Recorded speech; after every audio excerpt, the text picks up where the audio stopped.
Em relação à questão das hipotecas, né, que você trouxe aí, desses pagamentos mensais, em relação a não conseguir, de repente, honrar, até que ponto isso pode preocupar ou atingir, ou ser um ponto de preocupação para o setor bancário, que o setor bancário nos Estados Unidos, apesar, né, da gente já ter visto as soluções sendo tomadas, mas ainda é um setor que nos últimos meses trouxe ali, né, levantou também um alerta em relação aos resgates que foram feitos, né, alguns bancos, a gente até falou bastante sobre o First Republic Bank, hoje exatamente aí, que teve a compra do JP, mas eu queria entender até que ponto essa questão das hipotecas pode acabar impactando o setor bancário. Paula, essa é a pergunta de $1 trilhão, tá certo? Grande parte dos bancos, principalmente bancos regionais, porque o que a gente chama de mortgage banking, né? Banco de hipoteca nos Estados Unidos, é principalmente focado em bancos regionais, como First Republic, como Silicon Valley, tá certo? No entanto, nós estamos vendo que o mercado está funcionando. Nós temos aqui aplauso ao capitalismo e a função do governo de retirar os custos de transação para trazer partes interessadas, eu quero vender, você quer comprar, no lugar onde eles podem negociar de maneira livre e com baixo custo, que foi exatamente a atuação do FDIC, do Fed e do Tesouro Americano. Essa é a perfeita imagem do que é o mercado funcionando com um governo forte, porém não grande. Então, muito bem. Sim, o banco faliu, tem ativos importantes, JP Morgan comprou, estamos lá. Mesma coisa aconteceu com o Credit Suisse. Quebrou, UBS, o governo trouxe, fez sentido essa junção. Então essas coisas vão acontecer. Então a gente não teve nenhum banco até agora que quebrou e as pessoas ficaram a pé. Que foi diferente do que aconteceu em 2008. 2008 é uma situação completamente diferente. Então a gente tem uma estrutura bancária com regulações melhores e com metas prudenciais e níveis prudenciais de caixa que são totalmente diferentes e melhores do que o nível de 2008. Isso não imuniza todos os bancos. Eu acredito que outros bancos vão quebrar. E talvez seja muito bom, porque essa é a destruição criativa.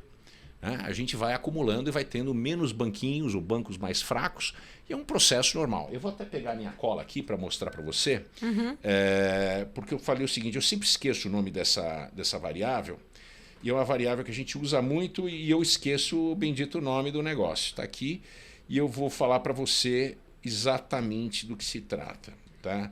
Chama-se o ratio, né? A proporção chama CET1.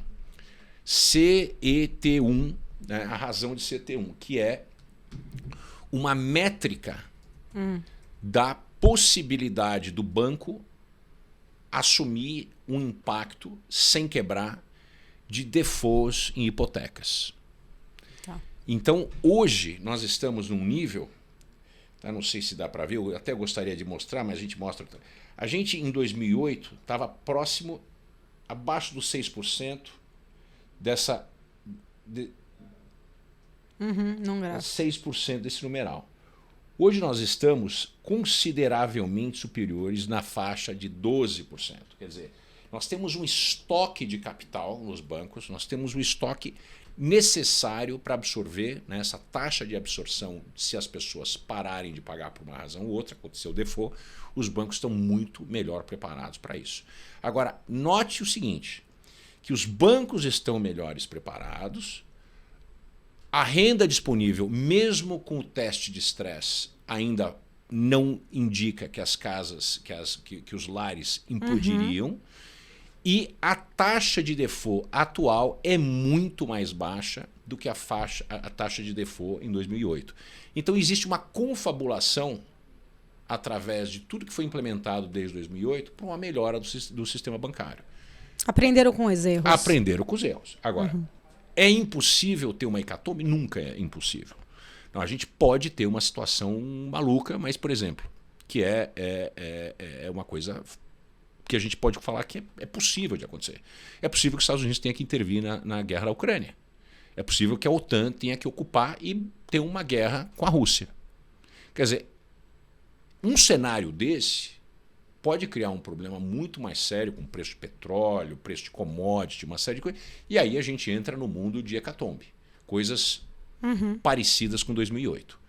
Agora, se a gente não tiver nenhuma variável que seja tão pesada como uma guerra, o Pepe amanhã decide que vai parar a produção por 6 meses para ver o que acontece, que também é uma coisa que pode fazer, mas não é uma coisa que é assim, provável de ocorrer. É possível, mas não é provável.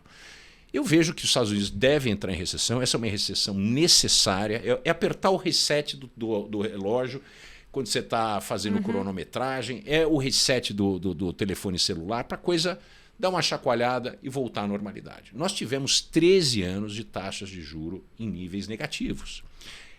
Essa impressão de dinheiro sem precedente histórico levou as pessoas a comprarem imóveis. Nós criamos uma bolha. Essa bolha foi criada exatamente pelo custo do dinheiro estar tão baixo e por existir um negócio chamado FOMO, né? Fear of Missing Out.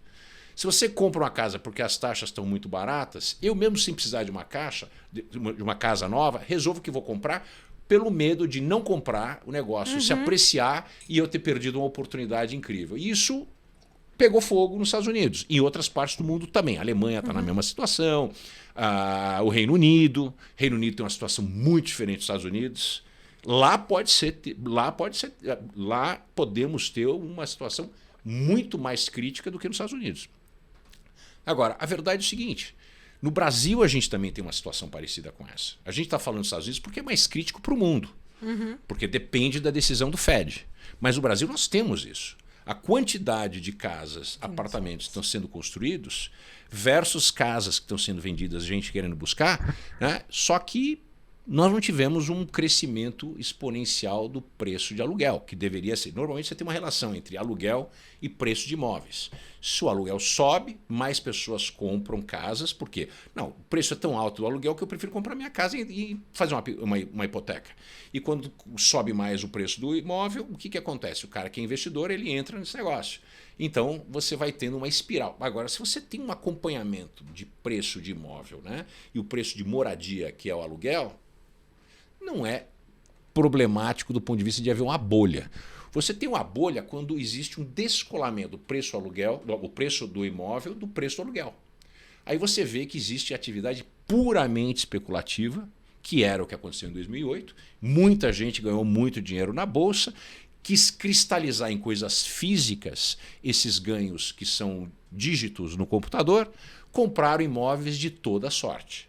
Agora, eu estou falando de problemas com imóveis residenciais. Agora tem uma outra fase, é a outra face da moeda, que são os imóveis comerciais. Aí eu acho que nós podemos ter problemas sérios. Não vai desencadear uma crise, mas eu sou daqueles que depois da pandemia eu descobri que eu não preciso de imóvel comercial. Eu acabei de assumir a presidência de uma empresa que é totalmente digital. Eu transformei uma empresa, a Trevisan, que era uma empresa física, com um campo gigante, em totalmente digital e a coisa saiu melhor do que quando era física. Então eu acho que eu não sou a única pessoa que notei isso, né? Nós estamos vendo nos Estados Unidos um número grande de imóveis comerciais sendo produzidos. Nós temos um número grande, principalmente das grandes empresas de tecnologia, as big techs, botando gente na rua toda semana. Bancos que são reconhecidos por imóveis icônicos, demitindo pessoal. Hoje mesmo o Morgan Stanley disse que vai demitir mais gente. 5% do quadro. Quer dizer, 3 mil funcionários. E você vai fazer o que com aquele imóvel? Você vai ficar com aquele imóvel? Eu acho que ali é um problema sério. Eu acho que esse é um problema sério no mundo. Eu já esperava isso desde 2021, quando a gente estava começando a sair da pandemia, o baque de 2020. Para mim, e outra coisa, o mundo, principalmente o mundo do varejo, que demanda muito espaço físico, ele está mudando e ele está em plena disrupção. Eu já fiz esse forecast aqui com vocês, já falei, eu vejo que nós passaremos por um varejo totalmente digital, salvo por algumas atividades que você precisa de uma experiência para comprar esses bens. Mas para comprar comida, para comprar roupa, para comprar sapato, eu acho que é muito difícil bater na eficiência, né? E uma vez que a gente já descobriu que se a gente precisar trocar, troca, ninguém fica com o seu dinheiro, a coisa é segura, se precisar devolver, faz devolução. Quer dizer, é muito mais eficiente. Então, esses imóveis que eram usados por lojas físicas, principalmente de grandes varejistas, bancos, big techs, acho que isso a gente vai ter uma chacoalhada grande nesse mercado. No mundo. No mundo, eu ia falar isso. Não só nos Estados Unidos, né? Até a gente estava comentando do fechamento na semana passada, quando você chegou, eu comentei do fechamento da loja, da grande loja, né, da rede lá nos Estados Unidos, Bed Bath & Beyond. A gente vê aqui no Brasil o fechamento de grandes lojas também, Tokstok, enfim, várias outras lojas varejistas que também estão passando pela mesma reestruturação, vamos dizer assim, mesmos impactos.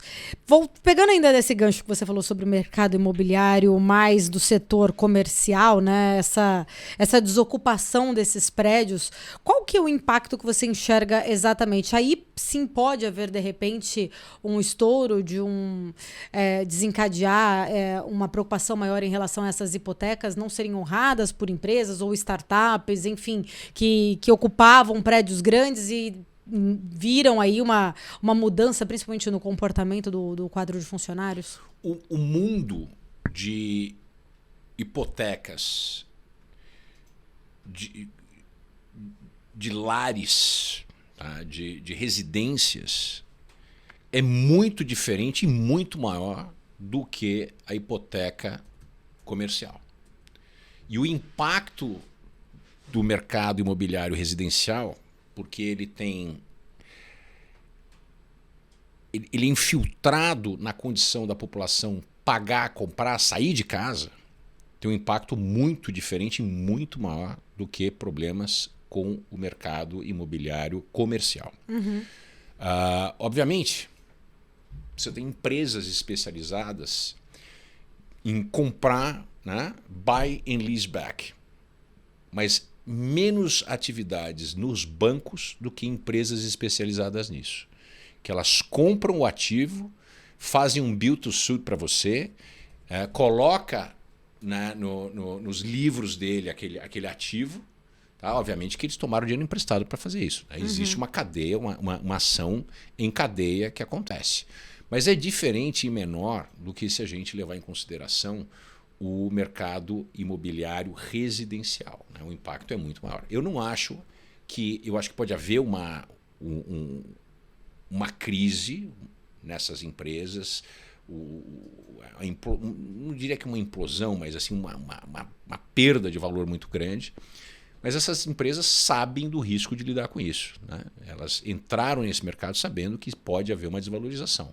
E, periodicamente, todo mundo vive ciclos de negócios. O mundo passou por uma recessão em 2020 forçada pela Covid, né? Mas a gente já tinha sinais, principalmente no mercado financeiro, nas bolsas do mundo, de algum nível de exuberância irracional, para usar as palavras do professor Schiller aqui. Exuberâncias irracionais em valuations, né, provocadas por taxas de juros que mesmo antes da pandemia eram muito baixas. Né? A gente tem taxas de juros muito baixas, historicamente, desde o final da crise de 2008. E esse foi um momento de crescimento de valor de ações muito potente. E foi a cristalização, o momento de cristalização desses valores astronômicos de big techs.